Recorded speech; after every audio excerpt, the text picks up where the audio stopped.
Trump की nuclear धमकी के बीच अमेरिका का धमाका, F-35 से दागा थर्मो न्यूक्लियर हथियार, चीन रूस हिले। नमस्कार, न्यूज़ 18 का डिजिटल प्लेटफॉर्म देख रहे हैं आप और आपके साथ मैं हूं रितु सिंह। अमेरिकी राष्ट्रपति डोनाल्ड ट्रंप लगातार कह रहे हैं कि उनका देश न्यूक्लियर टेस्ट करेगा।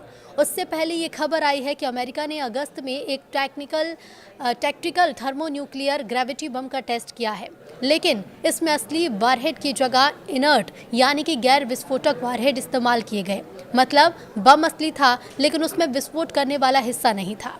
ये जानकारी अमेरिका के ऊर्जा विभाग से जुड़े नेशनल न्यूक्लियर सिक्योरिटी एडमिनिस्ट्रेशन यानी NNSA ने दी है। ये टेस्ट 19 से 21 अगस्त के बीच नेवाडा के टोनापाहा टेस्ट रेंज में हुआ, लेकिन इसका ऐलान अब हुआ है। इसमें F-35A फाइटर जेट ने पूरी तरह ऑपरेशनल कंडीशंस में बम को उड़ान के दौरान छोड़ा। ये पूरी प्रक्रिया असल युद्ध जैसी परिस्थितियों को ध्यान में रखकर की गई है। अमेरिका ने लेकिन इस बम का टेस्ट आखिर क्यों किया? तो अमेरिका समय समय पर अपने न्यूक्लियर हथियारों का स्टॉक पाइल रिलायबिलिटी असेसमेंट करता है, जिसमें वो ये देखता है कि क्या उसका परमाणु भंडार सुरक्षित है, भरोसेमंद है और जरूरत पड़ने पर काम करेगा। इस बार का टेस्ट इसलिए भी खास माना जा रहा है क्योंकि कुछ हफ्ते पहले ही राष्ट्रपति डोनाल्ड ट्रंप ने संकेत दिए थे कि अमेरिका दूसरे देशों की बराबरी पर फिर से लाइव न्यूक्लियर टेस्ट पर विचार कर सकता है। अब ऐसे माहौल में ये घोषणा एक संदेश की तरह देखी जा रही है कि अमेरिका अपनी न्यूक्लियर क्षमता, सुरक्षा और तैयारियों पर पूरी पकड़ रखता है। अमेरिका ने B6112 न्यूक्लियर ग्रेविटी बम का टेस्ट किया था। यह असल में शीत युद्ध दौर के पुराने B61 बम का नया, आधुनिक और अधिक सुरक्षित वर्जन है। NNSA ने 2024 के अंत में इसका लाइफ एक्सटेंशन प्रोग्राम पूरा किया था, जिसके बाद ये बम कम से कम 20 साल और इस्तेमाल में रह सकता है।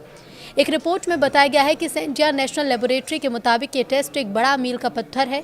इस साल B6112 के सबसे ज़्यादा फ्लाइट टेस्ट किए गए। पहली बार बम को थर्मल प्री कंडीशनिंग यानी कि अलग अलग तापमान के माहौल में रखकर F-35 पर ले जाया गया। इसका मकसद ये देखना था कि अलग मौसम, दबाव और ऊंचाई में कैसे काम करता है।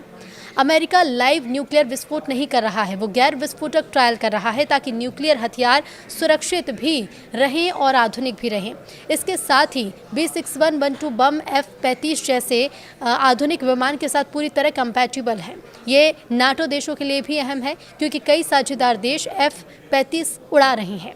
एक्सपर्ट्स ये मानते हैं कि अगर अमेरिका भविष्य में असली न्यूक्लियर विस्फोट करता है तो ये कदम दुनिया में चेन रिएक्शन शुरू कर सकता है। दूसरे देश जैसे रूस, चीन या फिर उत्तर कोरिया भी न्यूक्लियर टेस्ट कर सकते हैं और वैश्विक तनाव बढ़ सकता है।